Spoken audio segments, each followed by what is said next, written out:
This vlog was filmed a hot minute ago. I think it takes place from the end of April to like mid-May. So obviously in it I don't talk about any of the current events that are happening in our country, around the world, with the death of George Floyd, Breonna Taylor, Ahmaud Arbery, many others, and the protests and everything that is going on for the Black Lives Matter movement. If you follow me on Twitter, then obviously you have seen me talk about it. I've been very vocal, but it would have felt wrong to just have this vlog go up with no mention of it. So I wanted to film this little introduction clip. At this point, there are so many resources out there and we have all been talking about it. Well, not all of us. Basically, you should know by now how to be a good ally, what we're fighting for, why the police are bad, why it's a horrible system. If somehow you have not spoken up, especially if you are white, please use your voice. Being a responsible ally during these times and for the rest of our lives, because this isn't going to go away overnight. Even with George Floyd's murderers having been charged, that doesn't end things. There's still so many cases and there will be more, and the system of the police needs to be dismantled entirely. So there's still so much more work to do. And if you sit by and say nothing, you are compliant and you are on the side of the oppressor. In the description, I'm going to have links of places you can donate to. I don't know specifically which ones I will include because it really depends on which organizations are in the most need at the time of posting this video. I'll have links to petitions that you can sign or threads of petitions, different resources. If you somehow have just been ignoring all this, that makes you pretty shitty. But it is not too late to speak up. It is not too late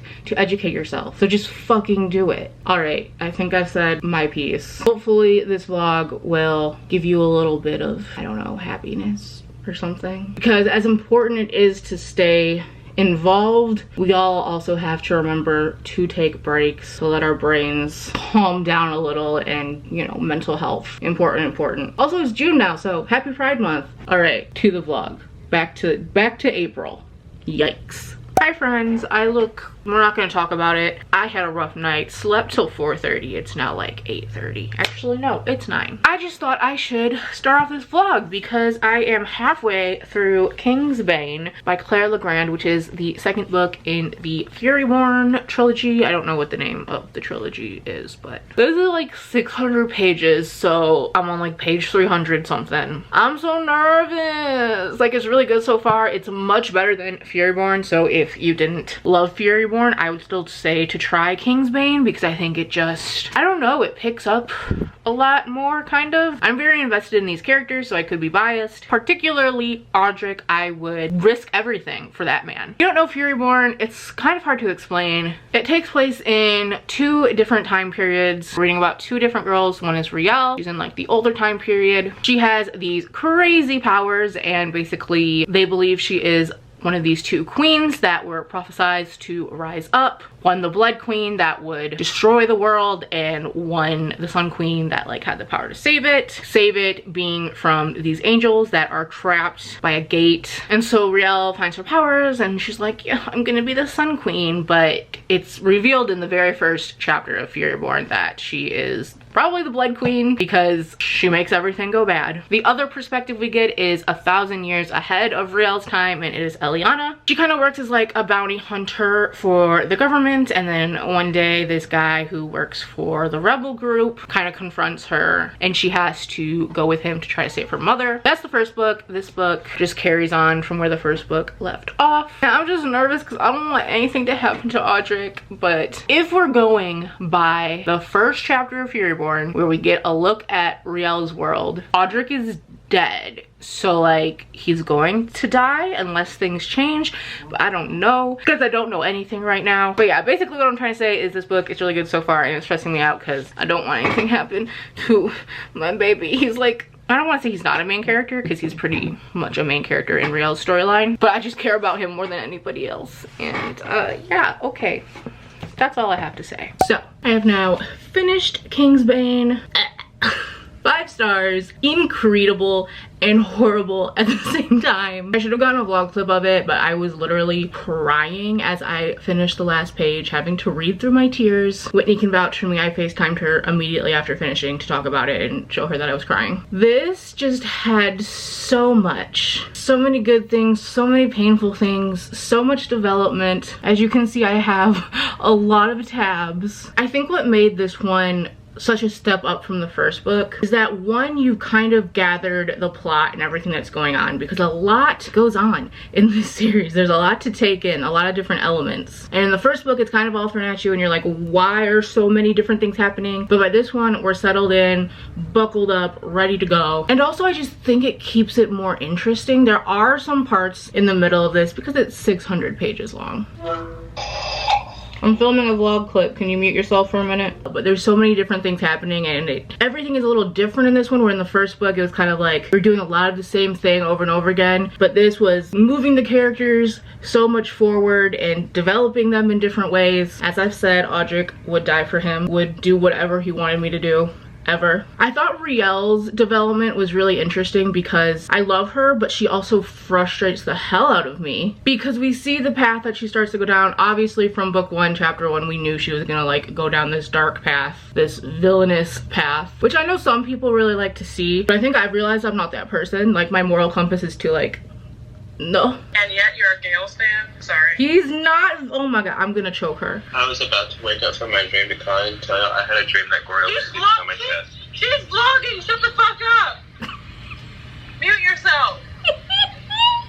I hate it here. I'm turning y'all down. Anyway, because she would be like, why aren't you guys trusting me fully? And like getting mad. Yet she was doing the things that they weren't trusting her. Like, she was doing the things, just not telling them. So I'm like, girl, you can't get mad when they're right. So while I think it was really interesting to read, it was frustrating, and I just want the best for her.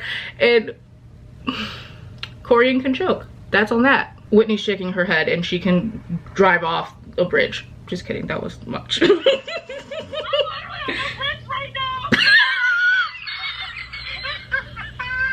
As for Eliana's chapters, I liked Eliana so much more in this book than I did in book 1. I think her journey as well is so interesting to see as a character, because she started out as this really tough, like, I don't give a fuck about anything character. But in this one, we get to see her kind of experience just so much shit, like her life just completely turned upside down, and we get to see her kind of like have her breakdown moments, which is so realistic for like an 18-year-old who's just had her life turned upside down. I'll say it again. And her interactions with Simon, we love to see it. Also, the sex scenes in this book, there were a couple good ones, a lot of fade to blacks, but you know, I understand because it happened a lot. We love to see it. Excellently written, just so tasteful. Thank God all these characters are above the age of 18. We also get to see both of the female protagonists like deal with their period, which is never talked about in books. And also, I would say just about every character in this is queer, because both of, again, the leading ladies, they have scenes with girls, they have scenes with guys. We love to see it. So yeah, this was just great. It tore my heart out. The ending, I screamed, I cried. It was a lot. The last one comes out in October. I'm really mad that I have to wait, but it's gonna be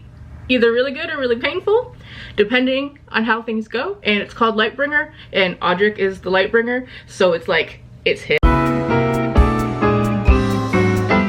At this point, I'm filming for 2 different vlogs at the same time. I'm losing my mind. But I was making my way through Catching Fire when I got the notification that I got an e-arc of one of my most anticipated books of the year, Blood and Honey, which is the sequel to Serpent and Dove. If you don't know, Serpent and Dove is about a witch named Lou who has given up witchcraft and fled her coven. She goes to this city where magic is illegal and witches are hunted. She ends up getting into a situation with a Chaucer named Reed, whose job it is to basically hunt the witches for the church. They end up having to get married, and the story goes from there. Blood and Honey is the sequel. It comes out, I believe, in September. It picks up right where the first book left off. I'm only about 20% in, but I'm already loving it. The banter in this series is so good. You get lots of some mixing times, and I think that's gonna continue in this book because we already kind of got a little bit, which is like iconic. And I just had to stop where I am right now and bring out the camera because there's this scene where Lou and Reed are like fighting together, and their banter right now and just the way that this chapter is written, I'm freaking dying. It's so good. God has smiled on me. Those are the only lyrics I know to that song. I don't even know what the song is called, but Whitney and John Paul have sung it because they grew up doing church stuff, and I just copy whatever they do at this point. Good heckin' morning, my friends. I look like a toad, and I should talk to you about Blood and Honey. I'll give you a quick little what my thoughts are. I'm still really enjoying it, but I think the middle has gotten a little off. I'm not exactly sure how to explain it. It could just be me, but something about the pacing just feels kind of weird in a few chapters, particularly when we're reading from Reed's perspective. It's not like ruining the book or anything, and there's nothing that's happened that I was like, oh, I hate that. There were just like some parts that, like I said, were either paced oddly for me or just seemed a little like not entirely plausible plot-wise. Like I think we're still kind of working out a magic system and stuff, but overall I'm still really enjoying it because I just love these characters. What I did bring out the camera to say is that happy fucking Midnight Sunday. Stephanie Meyer has officially announced that her next book will be Midnight Sun, and it's coming out August 4th.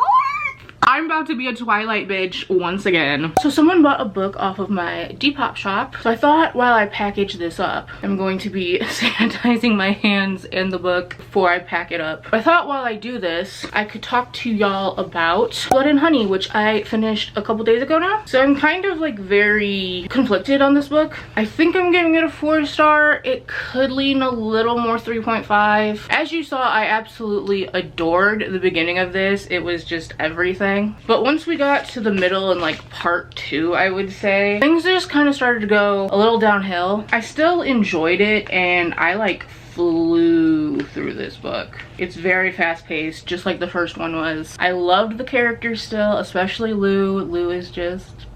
she's so stubborn, but not in like an obnoxious way for me. And I know some people read her oppositely, but for me, she's just like great. I was hoping for like a good amount of Smexis scenes, because that's who I am. But we really only got one, and it was good. But like, you know, don't be shy. Give us more. I think a lot of the reason is because Lou and Reed are like going through things in this, both internally and within their relationship, and I thought those aspects were handled really well because they felt really realistic, going off of their personalities, who they are, their relationship, everything that happened in book 1. But something just felt off with the pacing, and I can't quite point out what. I know for me, Reed's chapters in particular just didn't feel as strong as Lou's did. I'm never down here, I'm like breathing in dust, oh my god. Some things kind of came a little too easily, I felt, and the stakes were high, but they didn't feel high, if that makes sense. And then for the ending, it was pretty solid, I would say, I guess. Like, it was a lot. I'm very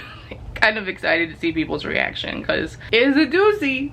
It's a doozy. There's a couple like twists or like big things that happen at the end, but like the very last one, I had to reread the section just to quite understand it. And so I get it now, but I am not sure how I feel about it. I feel like I need more context here. Like, I feel the stakes are still so like, I don't know if they're even, like the playing fields here, I don't know. It's hard too because I've read an arc, so I can't like discuss it with anyone because I don't know anyone who's finished it.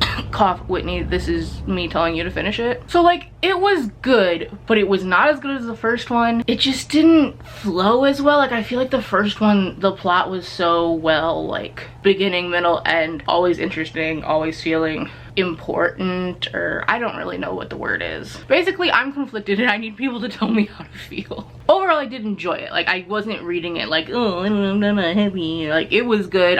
Like I said, I flew through it in like 2 days. The plot as a whole just felt messy to me. I think that's the best word I can use to describe it. I do know that this series was originally going to be a duology, but it got extended into a trilogy. So I'm wondering if that's part of where the problems came in. So yeah, it's like a 4-star, maybe 3.5. I need like time to settle. I need a physical copy of it in my hands because reading it like on ebook was just, I don't know, it was a weird sensation. Like it felt weird because I read the first one physically. I don't know why it felt weird, but something felt off. Okay, I think this is gonna end this vlog. I really don't know how much footage I have. Life has been so weird because I've been filming 2 different vlogs simultaneously. I don't know when this one's going up. I don't know when the other one's going up. I don't know how much footage I got for either of them. Sorry if this was just a hot mess, but I hope you got something out of this. Maybe I'll throw in one more shot when I go to the post office. Going to the post office. Look at my